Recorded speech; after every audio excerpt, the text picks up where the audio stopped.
Assalamualaikum warahmatullahi wabarakatuh.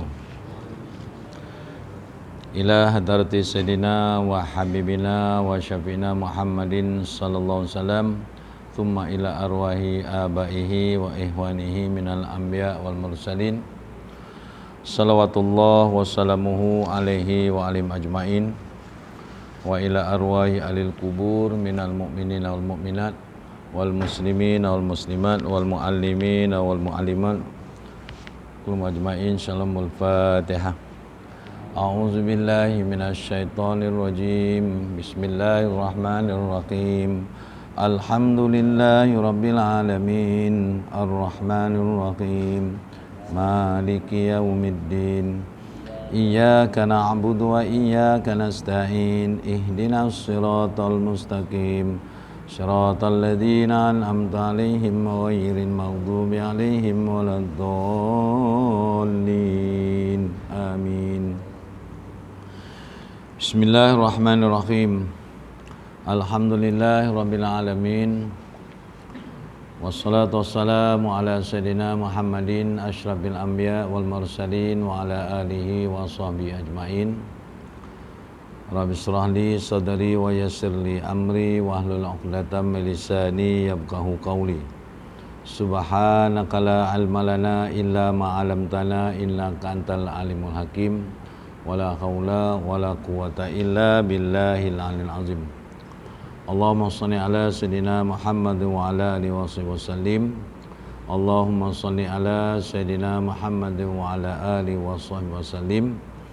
Allahumma shalli ala sayyidina Muhammad wa ala alihi wa sahbihi wa barik wa sallim. Ilahi anta maksudi wa ridhaka matlubi a'tini muhabbatan wa ma'rifatan. Bismillahirrahmanirrahim. Alif lam mim. Allahu la ilaha illa wal hayyul qayyum wa anatil wujuhu lil hayyil qayyum wa qad khaba man hamala zulma wa may ya'mal minas solihati wa huwa mu'minun fala yakhafu zulma wala khadma. Hasbiyallahu la ilaha illahu alaihi tawakkaltu wa huwa rabbul arsyil azim. Wala haula wala quwata illa billahil azim. Amma ba'd. Yang dimuliakan Al-Fadil Tuan-tuan Imam, seterusnya yang dimuliakan lagi dihormati amat berusaha Tuan Pengusi Cikgu Syahrudin dan ahli-ahli jawatan kuasa Surau Kampung Melayu Sembarenggam, seterusnya tuan-tuan guru, para alim ulama, para muhibbin rahimakumullah. Alhamdulillah, pada minggu ini kita adalah minggu pertama kita terus ataupun kita menyambung pembacaan kita di dalam tafsir, kuliah tafsir, iaitu surah Maryam ayat yang ke-34 hingga 37. Dan tuan-tuan boleh semak ataupun tuan-tuan boleh buka, kalau tidak ada Quran, mungkin handphone tuan-tuan ada ayat Quran di situ dan terjemahannya. Kerana tuan-tuan dimulakan, kata Sayyidina Ali karamallahu wajhah, barang siapa yang membaca Quran, barang siapa yang membaca Quran dengan tidak berwuduk satu ayat, akan digandakan atau akan diberikan pahala satu huruf 10 pahala.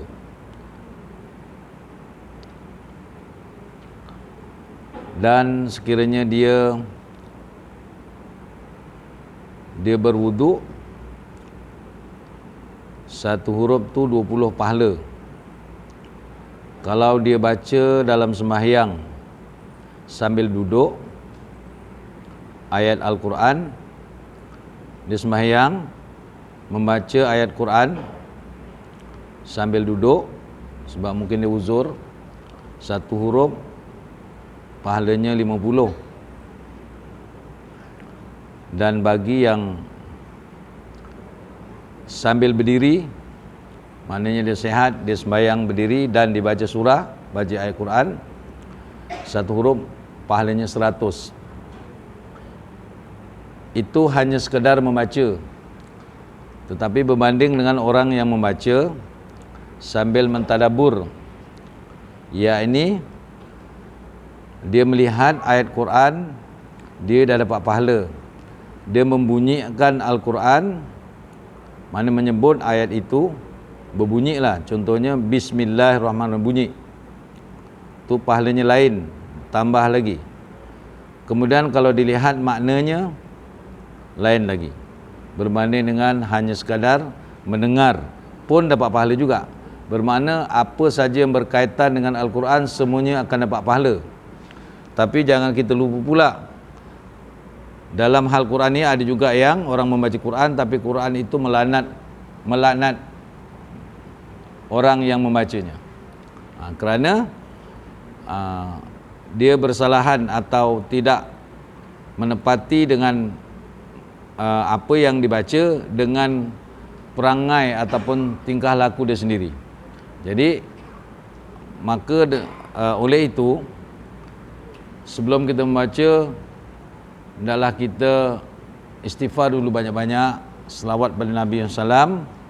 Mungkin kesalahan dan kesilapan kita yang lalu, yang dulu, mungkin ada nanti kena dalam Al-Quran itu, terkena pada kita, kita dah minta ampun dulu. Kita minta ampun. Contohnya ayat Quran berkaitan dengan contohnya aqimus solah. Tapi orang tu yang baca tu tak nak sembahyang, umpamanya kan. Jadi Quran tu akan mengutuk diri sendiri, termasuklah yang lain-lain. Jadi istighfar dulu, istighfar, minta maaf, minta ampun, begitu baca. Kemudian pahalanya akan lebih berganda, berlipat ganda. Dalam kitab Mutal Badrin, muka surat yang ketiga, tak silap saya, yang keempat, sebelah bawah, di sana ada satu hadis menyebut, yang bermaksud barang siapa yang membaca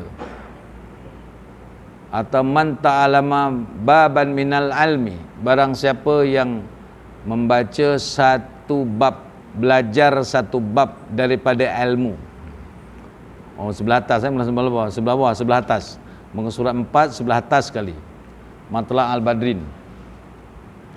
Barang siapa yang belajar satu bab daripada ilmu dengan niat atau tujuan dia nak beramal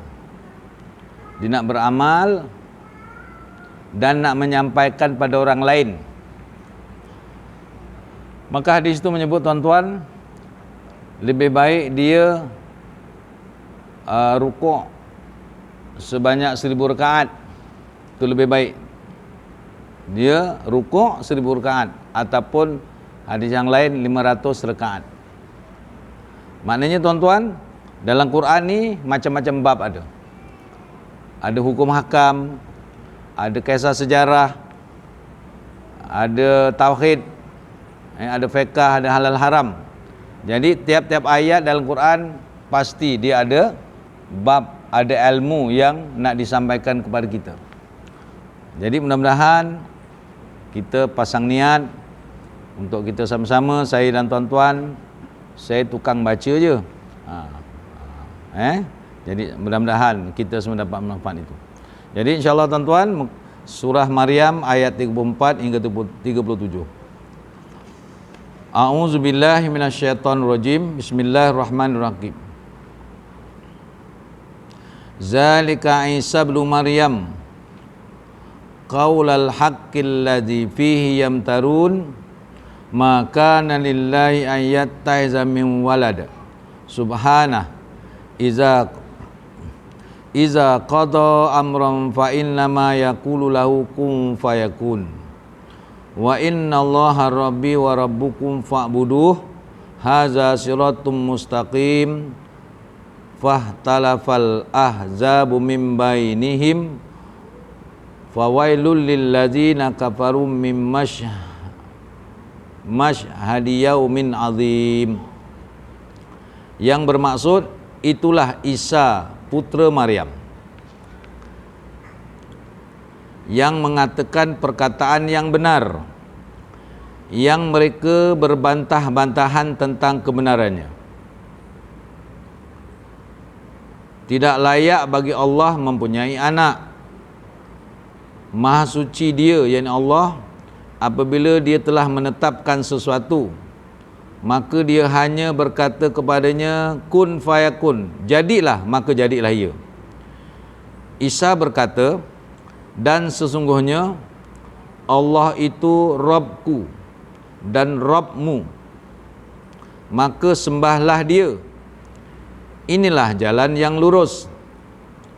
Maka berselisihlah golongan-golongan yang ada di antara mereka.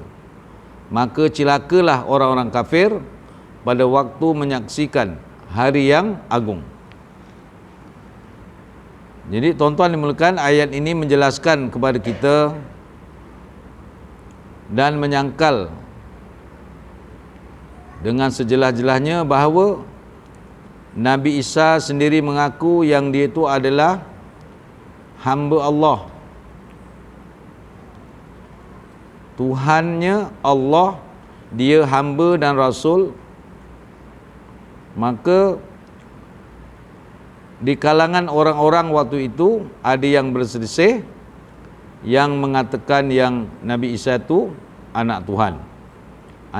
Inilah yang menyebabkan perselisihan dan akhirnya mereka itu menjadi orang-orang yang kafir dan celakalah. Kita lihat bagaimana keterangan dalam surah Maryam ini dalam tafsir Ibn Katsir. Isa alaihissalam adalah hamba Allah, bukan anak Allah, jelas. Jadi orang-orang sebelah sana tu mengatakan yang Isa itu adalah anak Allah. Itu adalah satu golongan yang pahaman yang sesat, pegangan yang sesat. Wairil maghdubi alaihim waladdallin, iaitu jalan orang-orang yang Allah murkai dan jalan orang-orang yang sesat. Waladdallin tu orang yang sesat, iaitu orang-orang Nasrani. Dalam ayat ini tuan-tuan, dalam tafsir Ibn Katsir, Allah Ta'ala berfirman pada Rasulnya Muhammad sallallahu alaihi wasallam bahawa itulah yang kami ceritakan kepadamu tentang kabar Isa alaihissalam, qaulal haqqul ladzi fihi yamtarun, yang mengatakan perkataan yang benar, yang mereka berbantah-bantah tentang kebenarannya. Kenapa berlakunya berbantah-bantah? Puncanya satu je. Apabila kaum dia tidak percaya, pertama dia tak percaya yang itu Nabi dia. Dia tak percaya yang Nabi Isa itu Rasul. Apabila umat tidak percaya atau ragu-ragu tentang kerasulan seseorang, maka akan timbul dalam diri dia was-was. Apa yang dibawa oleh Rasul bagi dia pun was-was, tak jelas. Akhirnya berlaku perbantahan, berbantah-bantah. Kata ya, kata tidak, ya ke, tidak ke, ya ke, begitu. Tapi apabila dia percaya penuh yakin dan beriman bahawa Nabi Isa itu atau Rasul yang lain adalah Rasulullah, utusan Allah, sudah pasti dia mesti menerima apa yang datang daripada mulut para Nabi dan Rasul itu benar. Maka tak akan berlaku pertikaian. Begitu jugalah hari ini kita lihat tuan-tuan ya, banyak berlaku pertikaian apabila masing-masing tidak yakin dan percaya dengan waris para anbiya, iaitu al-ulama. Nanti akan berlaku di situ perbantahan tentang kebenaran. Yang kedua, orang-orang Bani Israel ini yang di kalangan waktu zaman Nabi Isa itu, sifat orang Israel ataupun sifat orang Yahudi ini dia memang begitu. Dia mana kata ego, keras kepala. Dia kata dia betul saja.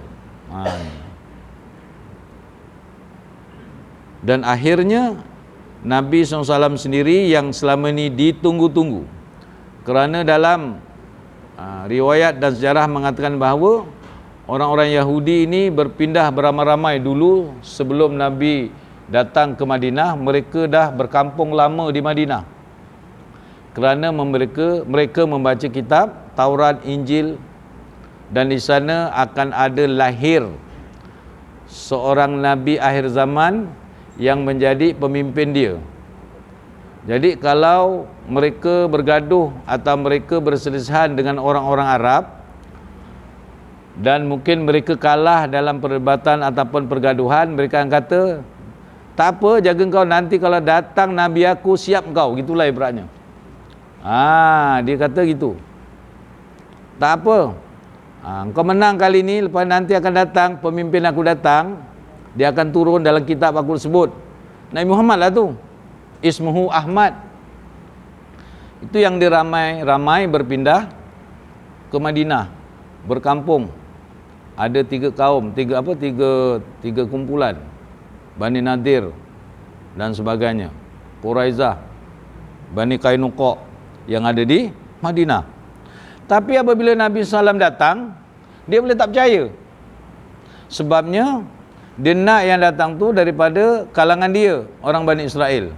Ini nak menunjukkan bahawa padahal dalam kitab tu tak sebut pun dia bangsa apa, tapi tanda-tandanya cukup lengkap. Namanya, keturunan, maksudnya namanya, dia berada di mana, hidupnya macam mana. Sebab tu Bukhairah, tuan-tuan, masa melihat kafilah yang datang daripada Mekah melalui perjalanan yang hampir sampai di Syam, Bukhairah nampak ada tanda-tanda yang pelik, dan tanda-tanda ini berlaku dalam kitab yang dia baca, iaitu ada seorang budak yang mengikut kafilah, dan kafilah itu dan budak itu tidak dipanas, maknanya sentiasa dilindungi dengan awan. Dia nampak lagi jauh, sebab Bukhairah ni dia punya biara dia tempat sembahyang dia tu tinggi sikit. Dia nampaklah orang lalu lalang. Begitu. Sebab syariat dulu, tuan-tuan, dia sembahyang atau dia nak beribadat, dia tak boleh sembarang-sembarang tempat, dia mesti ada satu tempat khas. Kalau kita tidak, kita umat Nabi SAW ada keistimewaan. Antara keistimewaan Nabi ialah tanah kita ni, bumi ni semua suci bagi Nabi dan umatnya untuk solat, untuk sembahyang. Ibaratnya, dan sebut di situ ialah bumi, semua bumi menjadi masjid kepada umat Nabi Muhammad SAW.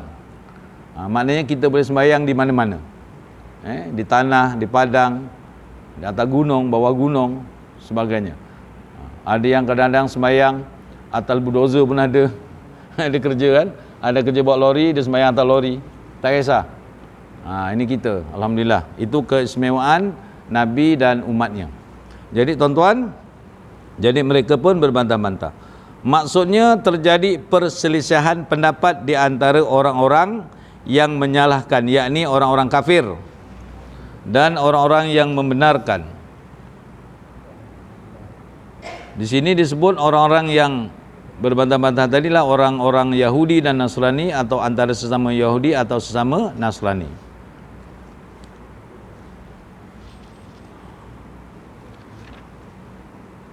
Yakni di antara orang-orang yang menyalahkan, yakni orang kafir, dan ada juga orang-orang yang membenarkan, yakni orang-orang beriman. Kerana itulah kebanyakan ulama qiraat membacanya qaulul haq dengan harakat dhammah baris atas lafaz lam,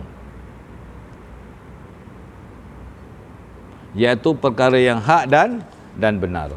Kemudian tuan-tuan, Nabi Isa memerintahkan untuk mengesakan Allah. Ini jelas.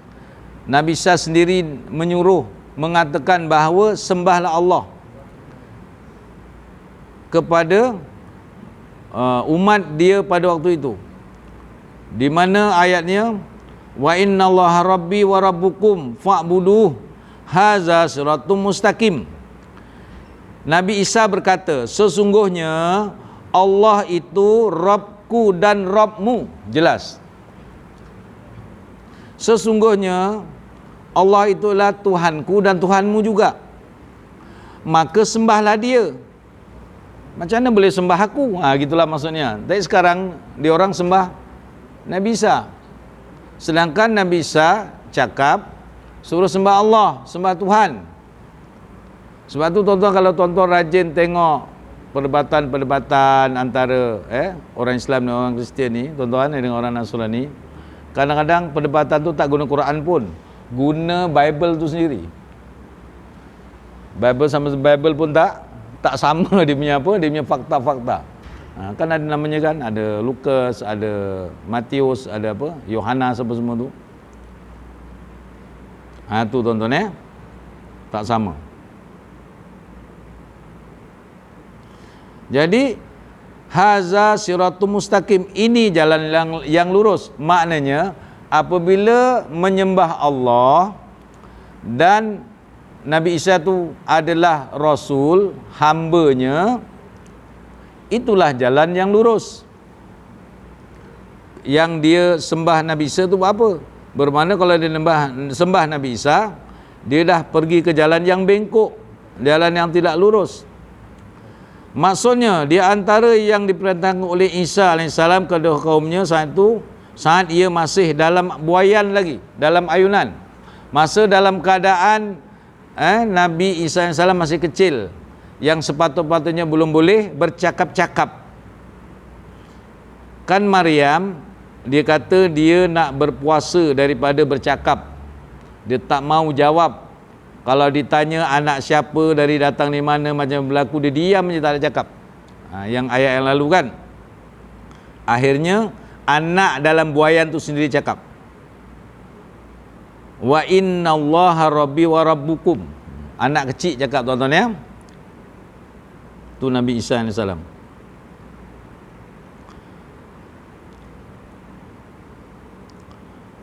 Iaitu saat ia masih dalam buayan, adalah memberitahukan kepada mereka saat itu bahawa Allah adalah Rabbnya, Tuhannya dan Rabbmu, Rabb mereka, serta memerintahkan mereka agar beribadah kepadanya.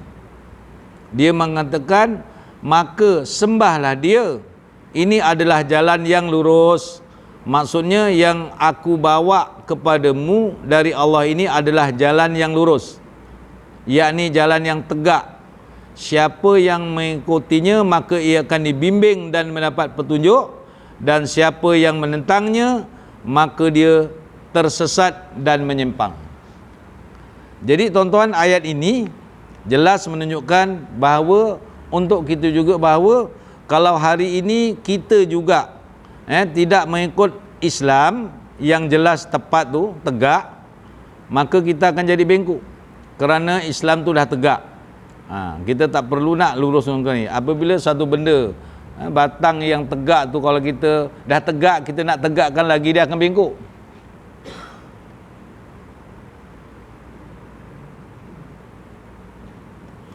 Firman Allah,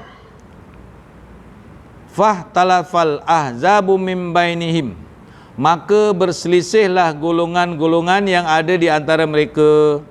Maksudnya ahlul kitab berbeza pendapat tentang Isa setelah jelas perkara tentang keadaan dirinya, dan bahawasanya dia adalah hamba dan utusannya. Isa adalah kalimatnya yang disampaikan kepada Maryam dan roh darinya. Lalu menjadi tulilah segolongan dari mereka, yakni majoriti kaum Yahudi, bagi mereka laknat Allah, dan menuduhnya sebagai hasil penzinaan, dan menyatakan bahawa perkataan di waktu bayi adalah sihir. Orang Yahudi tengok, dia kata Nabi Isa masa kecil bercakap tu, dia kata itu sihir, kata dia. Dan dia menuduh pula Maryam itu berzina. Golongan yang lain mengatakan sesungguhnya yang berbicara itu adalah Allah, kata dia. Sebahagian lain menyatakan bahkan dia adalah anak Allah. Tengok sesatnya tuan-tuan.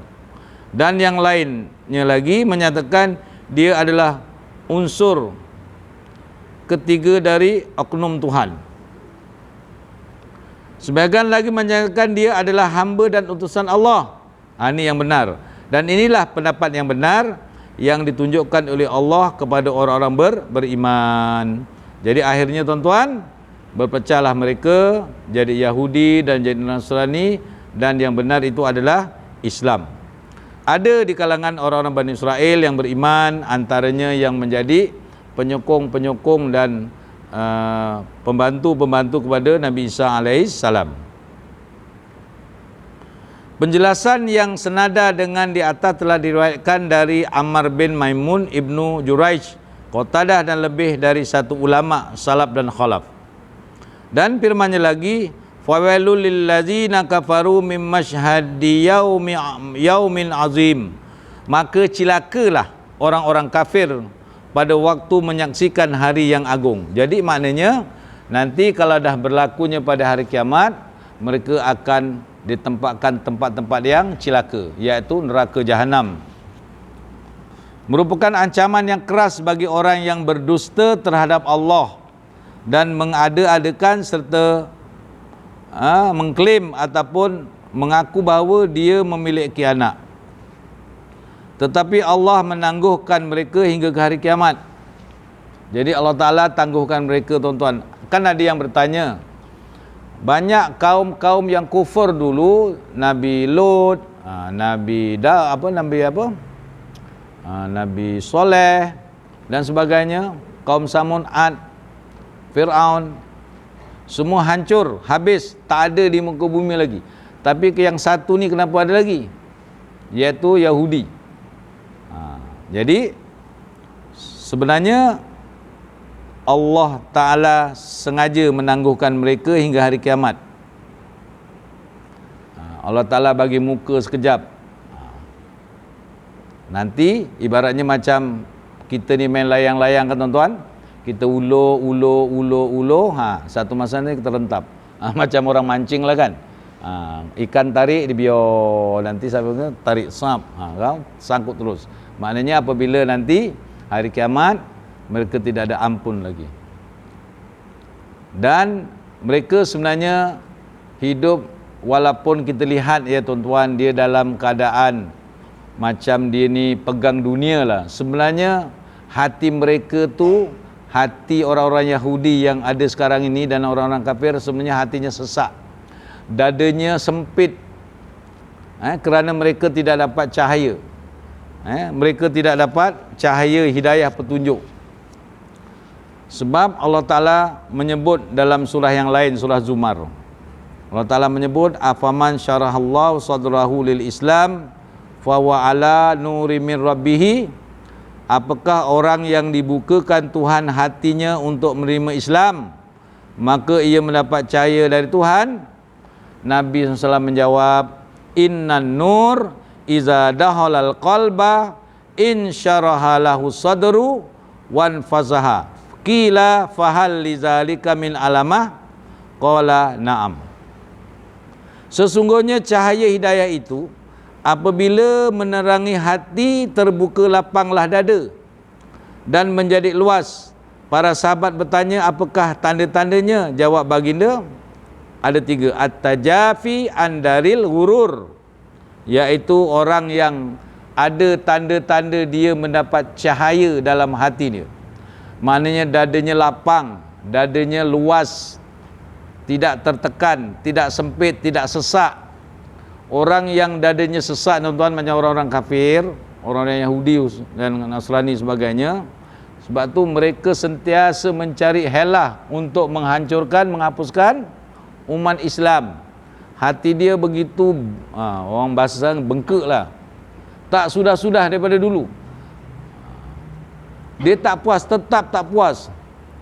Allah Ta'ala menyebut dalam surah yang lain, walan tarda angkal yawan nasara hizatat taibam millatahum. Tidak akan reda. Lan tarda ni tidak akan reda, gunakan penafian yang buat selamat. Lan, tidak akan, tidak ada, tidak akan berlaku keredaan terhadap kita, hatta sehingga kita ikut jalan mereka, ikut sesat macam mereka, baru agaknya itu dia reda. Tapi sampai kiamat tidak akan berlaku begitu. Dia tidak akan. Macam mana pun dia mesti akan menghancurkan, walaupun pada pandangan kita zahir ini nampak macam baik tuan-tuan, tapi tidak. Sebab Quran sendiri menyebut lan tarda, tidak akan redha. Dia tidak akan senang hati. Dia tidak akan puas hati dengan kita. Maka berhati-hatilah dengan golongan-golongan seperti ini. Jadi tuan-tuan, Nabi menyebut tadi tandanya orang yang Islam tadi ni, yang dia mendapat cahaya dadanya luas, kata Nabi. Nabi kata yang pertama at-tajafi andaril ghurur, yang hidup dia merenggangkan diri dari dunia yang memperdaya. Kalau kita ni tuan-tuan mulalah mengorak langkah dengan kita mula merenggangkan diri dari dunia yang memperdaya, itu tanda-tanda kita telah mendapat cahaya Allah dalam hati kita.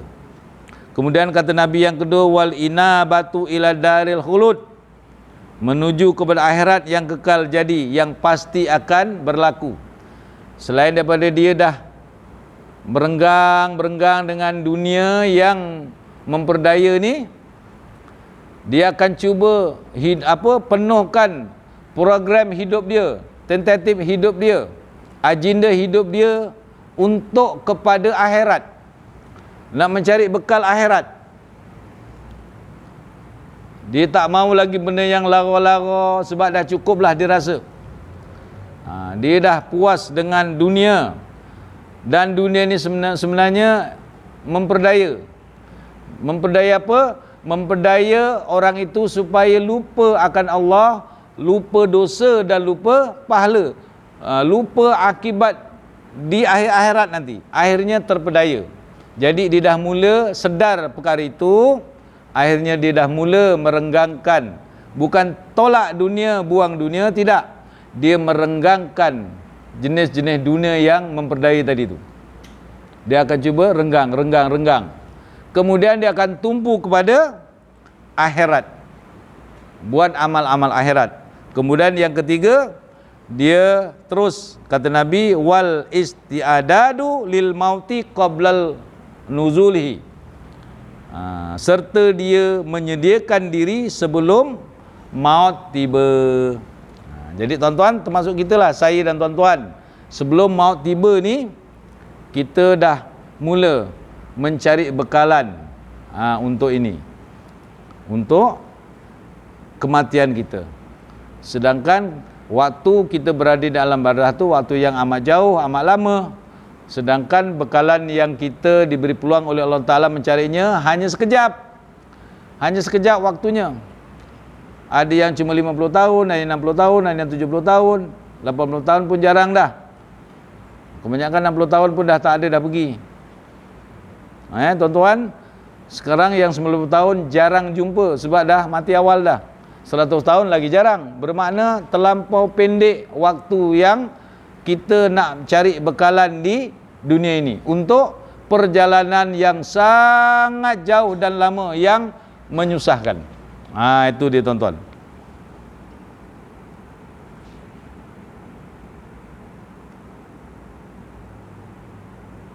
Jadi itu merupakan satu ancaman yang keras bagi orang yang berdusta terhadap Allah dan mengada-adakan serta mengklaim bahawa dia memiliki anak, tetapi Allah menangguhkan mereka hingga hari kiamat serta menetapkan hingga batas waktu tertentu bagi mereka.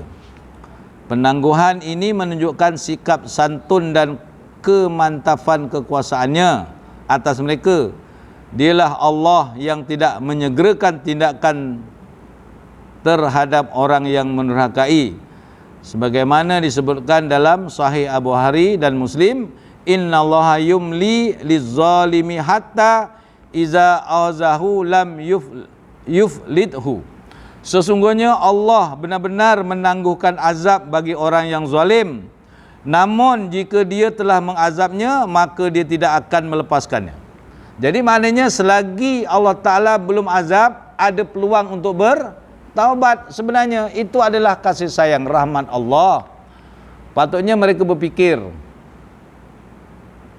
iaitu apabila Allah Ta'ala melambat-lambatkan atau menangguhkan azab tadi, sebenarnya Allah Ta'ala bagi peluang untuk bertaubat.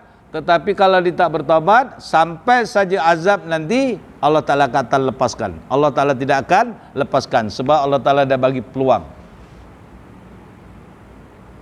Ya tuan-tuan, Allah Ta'ala dah bagi peluang. Bagaimana tak peluangnya? Daripada Nabi SAW hidup sampai Nabi SAW wafat, sampai zaman para sahabat benar habis, zaman tabi'in, kemudian tabi'in hingga sekarang, ulama-ulama yang bersanadkan kepada para tabi'in itu hingga Rasulullah pun mereka juga tidak mengambil pengajaran, mereka tidak mengambil iktibar, mereka tidak memikirkan mereka tidak memikirkan akan kebenaran Islam itu. Mereka tetap dengan pegangan dia. Sedangkan ilmu Islam satu dunia penuh lengkap, cukup. Islam itu dah lengkap, tapi mereka kerana kedegilan. Jadi itu sebab peluang yang Allah tak berikan apabila sampai kepada sampai kepada siksaan tadi, dia telah mengazabnya, maka iza ahazahu lam yuflithu, dia tidak akan melepasnya. Kemudian Rasulullah SAW membaca wa kadzalika ahzu rabbika iza ahzal qura wa hiya zalimatun inna ahzahu alimun syadid. Dah tu rabun pula. Dan begitulah siksa Tuhanmu, Rabbmu, apabila dia menyiksa penduduk negeri-negeri yang berbuat zalim. Sungguh siksanya sangat pedih, sangat berat. Juga dalam Sahih Al-Bukhari dan Muslim dari Rasulullah SAW bahawa baginda bersabda, la ahada asbaru ala azam sami'ahu minallah innahum yaj'aluna lahu waladan wa huwa yarzuquhum wa ya'afihim. Tidak ada suatu pun yang lebih sabar atau atas gangguan yang didengarnya dibandingkan Allah. Maka mereka menyatakan bahawa Allah mempunyai anak, padahal dialah yang memberikan rezeki dan kesihatan pada mereka. Allah Ta'ala berfirman, zalimatun thumma ahaztuha wa waliyun wa ilayil masir. Dan berapa banyak negeri yang aku tangguhkan penghancurannya kerana penduduknya berbuat zalim, kemudian aku azab mereka, dan hanya kepada kulah tempat kembali segala sesuatu. Dan firman-Nya lagi yang bermaksud, dan janganlah engkau mengira bahawa Allah lengah dari apa yang diperbuat oleh orang-orang yang zalim. Sesungguhnya Allah menangguhkan mereka sampai hari yang pada waktu itu mata mereka terbelalak. Surah Ibrahim ayat 42. Kerananya dalam surah ini dia berfirman, maka celakalah orang-orang kafir pada waktu menyaksikan hari yang agung, maksudnya hari kiamat. Dalam hadis sahih yang telah disepakati kesahihannya dari Ubadah bin Samit radhiyallahu anhu, disebutkan bahawa ia mengatakan Rasulullah SAW bersabda, man syahida an la ilaha illallah, man syahida an la ilaha illallah wahdahu la syarikalah wa anna Muhammadan abduhu wa rasuluh wa anna Isa abdullah wa rasuluhu wa kalimatu alqaha ila Maryama wa ruhun minhu wal jannatu haqqun wan naru haqq adkhalahu Allahul jannah ala ma kana minal amal. Siapa yang bersaksi tidak ada ilah yang berhak diibadahi dengan benar kecuali Allah semata, yang tidak ada sekutu baginya, dan bahawa Muhammad adalah hamba dan utusannya, serta bahawa Isa adalah hamba dan utusan Allah, dan kalimahnya yang disampaikan kepada Maryam dan roh darinya, dan bersaksi bahawa senya surga itu benar adanya dan neraka itu benar adanya, maka Allah memasukkannya ke dalam syurga sesuai dengan amal yang dikerjakannya. Jadi tuan-tuan, inilah pegangan kita sebagai orang Islam yang berpandukan beriman kepada Nabi sallallahu alaihi wasallam.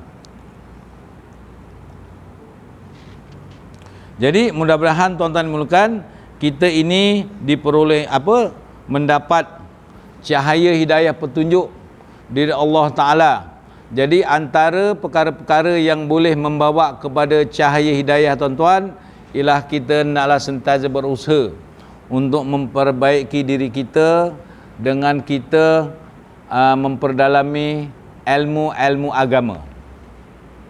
Kita tidak boleh lepas daripada ilmu agama. Walaupun kita ni mungkin dah berumur, mungkin kita ni dah orang kata dah habis sekolah, tapi dalam bab agama Islam, selagi kita belum meninggalkan dunia, Allah Ta'ala masih bagi peluang kepada kita tuan-tuan. Kita kena perbetulkan segala amalan-amalan kita. Kita masih ada peluang. Kerana apa tuan-tuan? Ilmu Islam, ilmu Allah itu sangat luas.